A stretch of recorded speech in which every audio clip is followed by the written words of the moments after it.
ഈ ചിരിക്ക് ഉള്ള ഒരു അവസരം പാഴാക്കാത്ത സലീം കുമാറിന് പക്ഷേ ആദ്യം സംസ്ഥാന അവാർഡ് കിട്ടിയപ്പോൾ ഒരു വലിയ ചിരിയായിരിക്കും കൂടെ ഉള്ളവർ പ്രതീക്ഷിച്ചത്. പക്ഷേ താങ്കൾ ഒറ്റയ്ക്ക് പോയി കരയുകയാണ് ചെയ്തത്. ഞാൻ ദിലീപിന് അവാർഡ് ഉണ്ടെന്ന് വെച്ചിട്ട് കമൽ സാർ പച്ചക്കുതിര എന്ന പടത്തിന്റെ ഷൂട്ടിംഗ് ആണ്. അത് ഫലം പ്രഖ്യാപിച്ചപ്പോൾ മോഹൻലാലാണ് ബെസ്റ്റ് ആക്ടർ.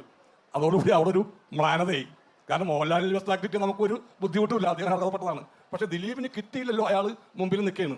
അപ്പോൾ വളരെ വിഷമത്തോടെ അഭിനയിക്കണം, അല്ലാണ്ട് എന്താ പറയും, അല്ലാണ്ട് നമുക്കെന്താണ് ദിലീപിന് ബെസ്റ്റ് ആക്ടർ കിട്ടിയില്ലെങ്കിൽ അങ്ങനെ.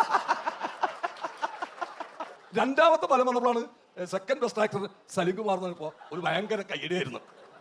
അത് കണ്ടപ്പോൾ ഞാൻ പെട്ടെന്ന് സിബി മലയിലുണ്ട്, സിബി മലയിൽ ജൂറി ചെയർമാനാ, എന്നെ അഭിനയിക്കാൻ അറിഞ്ഞുകൊടുന്ന് പറഞ്ഞു വിട്ട ആളാണ് ജൂറി ചെയർമാനായിട്ട് രണ്ടാമത്തെ നടനുള്ള അവാർഡ് തരുന്നത്.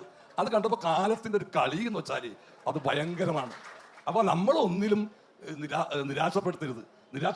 നിങ്ങൾ ജീവിതമുള്ള കാലം വരെ പോസിറ്റീവ് ചിന്തകളായിട്ട് തന്നെ മുന്നോട്ട് പോയ ഏതെങ്കിലും ഒരു സമയത്ത് തിരിച്ച് കിട്ടിയിരിക്കും, യാതൊരു സംശയമില്ല. നിങ്ങൾ ആഗ്രഹിച്ചത്